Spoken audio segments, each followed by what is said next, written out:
Today we're going to make apple nachos. Wash your hands with soap and water.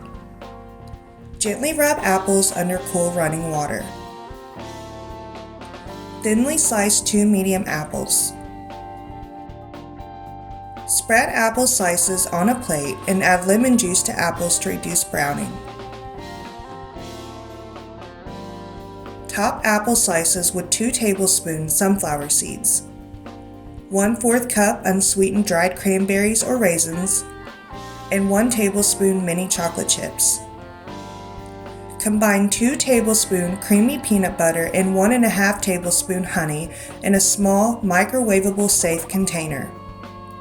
Microwave 20 seconds and stir until smooth. Be careful when removing from microwave. Drizzle peanut butter sauce over apple slices.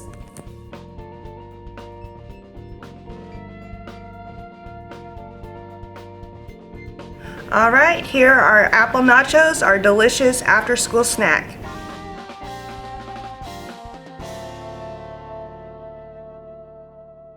Eat, move, save.